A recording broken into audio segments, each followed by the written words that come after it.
한 달도 안 돼 2조 원, 가계대출이 폭발적으로 증가했습니다. 대출 규제가 더 강해지기 전에, 금리가 더 오르기 전에 대출을 받으려는 수요가 쏟아지고 있습니다. 부동산 시장은 다시 뜨거워지고 있고 정부는 급히 긴급 대응에 나섰습니다. 6월 들어 12일까지 불과 7영업일 만에 5대 시중은행의 가계대출 잔액이 1조 9,980억 원 증가했습니다. 잔액은 사상 처음으로 750조 원을 넘어섰습니다. 특히 주택담보대출이 약 1조 5천억 원 증가했고 신용대출도 6천억 원 넘게 늘었습니다. 눈에 띄는 점은 대출 증가 속도입니다. 하루 평균 2천억 원이 넘는 대출이 발생한 셈인데요.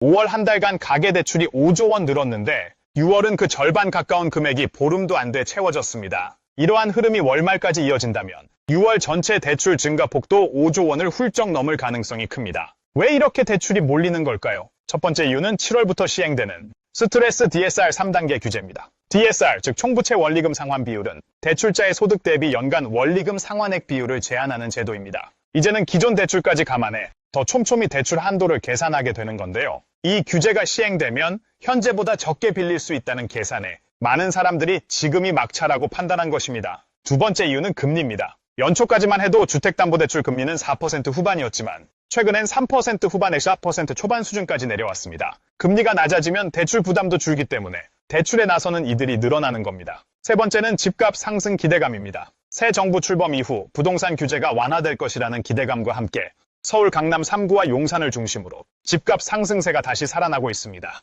최근에는 성북구, 은평구, 노원구 같은 외곽 지역까지 신고가가 속출하고 있습니다. 예를 들어 노원구 상계동의 한 아파트는 지난해보다 무려 7억 원 오른 가격에 거래되며 신고가를 경신했고 성북구 장위동의 대단지 아파트도 전고점을 돌파했습니다. 이런 분위기 속에서 일부 실수요자들은 지금이 아니면 기회를 놓친다는 불안감을 느끼고 대출에 나서고 있습니다. 또한 대출을 통해 주식이나 코인에 투자하려는 일종의 비투 수요도 여전히 존재합니다.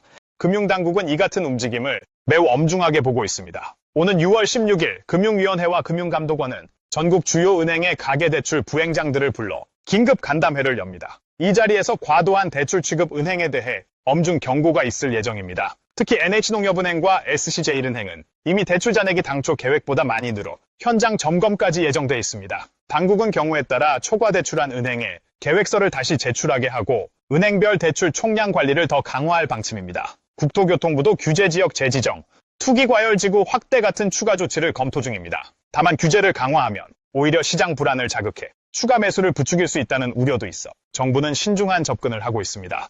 한편 한국은행은 이런 상황에서 주택가격의 기대 심리가 결정적인 변수라고 분석했습니다. 한국은행이 발표한 보고서에 따르면 2020년에서 2012년 사이 기대 심리가 억제되었더라면 주택가격 상승률은 실제보다 절반 가까이 낮아졌을 것이라고 합니다.